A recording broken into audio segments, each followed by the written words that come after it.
A quick look at Genesis shows God's original intention was for a vegetarian world order. In the beginning, humans were to be vegetarians. They were only given and allowed plant matter for food. Every animal was required to eat a vegetarian diet as well. No exceptions were made. This was a vegetarian world. Adam and Eve lived in this vegetarian world. They had children, Cain and Abel. Abel was a sheep herder and Cain was a farmer.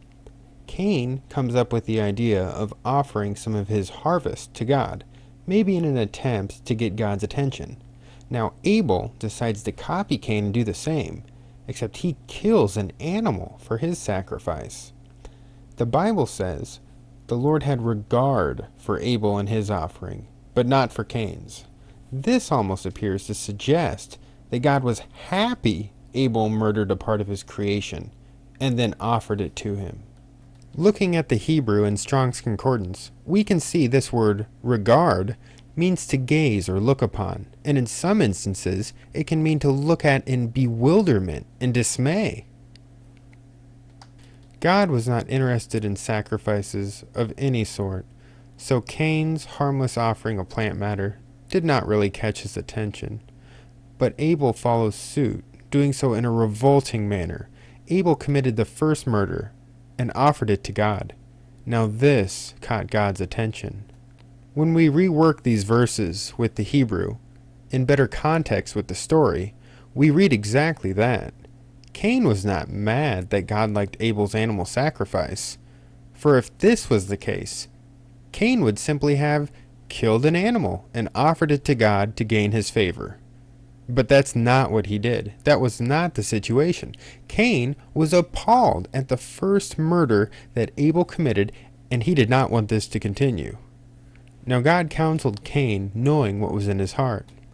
Then Cain spoke to his brother Abel, but they could not reach a resolution. Abel must have wanted to continue murdering animals, and Cain could not bear this, so Cain killed him. This story is simple, and its objective is clear. The first murder of an animal led to the first murder of man. As long as we keep killing animals, we will continue to kill each other. Now that we have briefly touched on Cain and Abel, we will move on to Noah and the flood. In these days, the Nephilim, or fallen ones, were on the earth. They were the sons of God, and they created offspring with human females. Wickedness came over man. God looked upon the earth and saw only corruption. All flesh, the animals and humans, had turned wicked. This corruption that God saw was violence. Animals killing each other, humans killing animals, and humans killing each other. The Lord said he was going to destroy them, man and animals, insects and birds. This violence was so disgusting to him that he was sorry he even created them. God decided to use Noah, a man whose genes were not ruined by the Nephilim. He was blameless toward the violence which was occurring. Now for Noah to be considered walking with God, or according to God's desires, we know he was a vegetarian who was abstaining from violence to man and animal. He was not a part of this corruption on the earth. So God tells Noah he is going to destroy all flesh, animals and man, because the earth is filled with violence because of them both. Noah is to make a large boat, or an ark, and take aboard every sort of animal to keep them alive.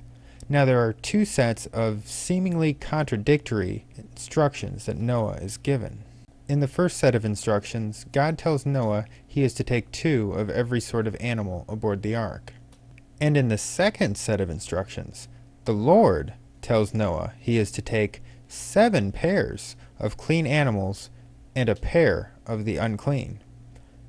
To put it simply, a clean animal is one that has a vegetarian diet. An unclean animal eats other animals. So we have God telling Noah to take a pair of each animal, and we have the Lord telling Noah to take 7 pairs of clean animals and 1 pair of unclean. The Lord wanted to preserve his creation of unclean animals even though they were doing violence. He knew that with the large amount of clean animals, it would influence the unclean to return back to the vegetarian diet they were intended for. It would be just as Isaiah prophesied the future to be like: a wolf and a lamb grazing together, and a lion eating straw, just like the ox.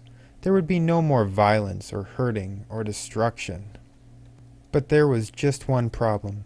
Noah doesn't follow the Lord's instructions. He follows the other gods, and brings only a pair of each animal on the ark. What happens next? Well, the Lord shut him in, or as we read in the Hebrew, the Lord locks him in. In fact, after the rain stopped, Noah was not able to leave through the door.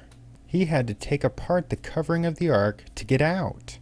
The Lord had forsaken him, and now the one in the Bible called God in this story comes on the scene with an entirely different concept of what people should eat and how they should behave.